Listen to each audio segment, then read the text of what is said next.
Hi, colleagues. If you're watching this, high five. We made it. My problem of practice lies within the American Psychiatry Association's not-for-profit, the Center for Workplace Mental Health, and its contributions to wellness in the workplace. The APA is made up of professional psychiatrists and trainees in the U.S., but it has clinical implications widespread with all medical and psychology professions due to its robust and controversial diagnostic tool, the Diagnostical Statistical Manual, which is the collective medical roadmap for all disorders recognized by insurance providers for coverage of treatment for patients suffering from a mental health disorder. It is the mission of the APA to support a mentally healthy nation for all. And the Center for Workplace Mental Health advocates with employers to make positive change in the lives of their employees, which will also benefit their organization. As we will see, these policies and program managements come full circle, empowering the individual while impacting organizational wellness. So what is the problem? The current mental health diagnostic system. Why?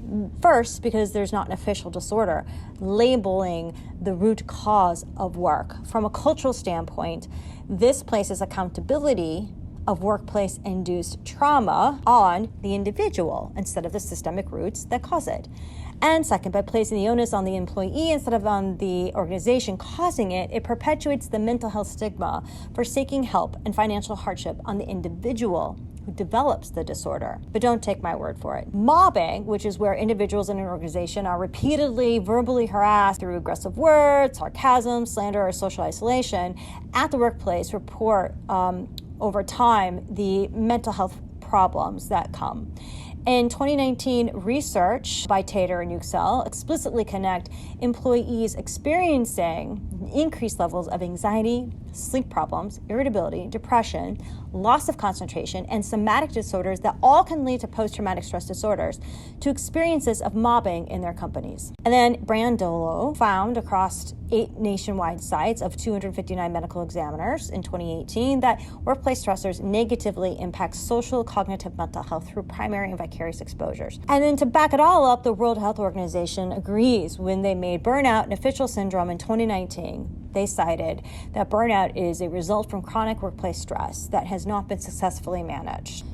At the intersection of this debate are ethics and accountability. If we dissect this problem of practice from Dubnik's accountability framework of blameworthiness, answerability, liability, and attributability, we better understand the value of maintaining homeostasis of the employer-employee teeter-totter of mental health accountability from workplace stress.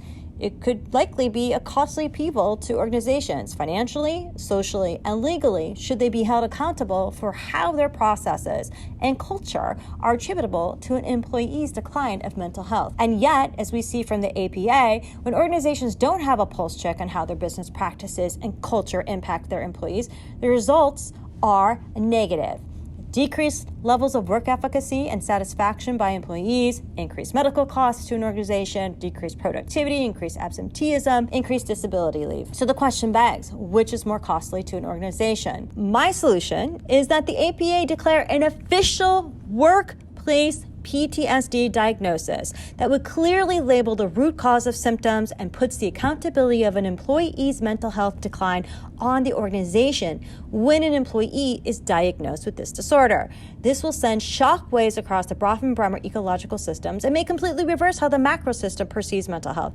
It carries with it possibility of the financial burden to help these employees on the companies proactively and reactively, becoming a forcing function for companies to address unhealthy, toxic workplace cultures. Further, the solution requires proper training to clinicians, HR managers, and insurance providers to ensure its intended impact and for accurate evaluation. How do we get there? Kirkpatrick and Kirkpatrick, of course. Here we see in level 4 results that internal, external stakeholders. This is going to be daunting, but through APA committee members of choice, effort, and persistence for motivation, we will see that we can motivate them to label workplace PTSD. This externally will create more informed clinicians, accuracy of reporting, increased organizational benefits, and reduced stigma of mental health in the long run because we have a bi-directional community involvement with key stakeholders. To drive this undertaking, level 3 behavior is going to be a major role. Collaboration and effective communication with curiosity, analysis, and decision-making are essential to engagement goals. We will do this by motivating clinicians, by demonstrating the utility value in trainings, by attaching continuing education units required for clinicians to maintain their licenses, and incorporating it into pre-licensed clinicians' licensing exams. Multimedia campaigns, meetings and conferences featuring the utility value to HR and insurance providers of knowing about workplace PTSD and job aids, and with Q&A is a critical drive to systemic change. To ensure level 2 learning has taken place, we look at core elements of declaration, procedure, attitude, confidence, and commitment. We use tests and member checks with clinicians and case conceptualizations during trainings, procedural with Q&As, and following up on plans for implementation with HR and insurance carriers. Attitude with discussion and observation in trainings with all stakeholders. Confidence with Q&A and surveys, and commitment in surveys and implementation plans. And finally, level 1 reaction completes the program with delayed evaluation with data collection analysis of insurance reporting and companies for quantitative data on workplace PTSD, and of course, other information like leave of absences. As noted earlier, success of this plan across all stakeholders is critical for the seismic earthquake to happen. And if it does, we see the host of benefits here, from individual health to families to companies and society. We learned a lot of big concepts this semester, and it's important that we use this to change the world.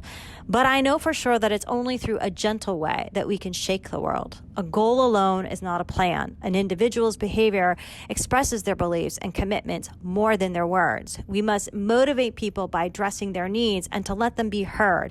But it will only be through watching their leaders' behaviors will they actually act and follow through.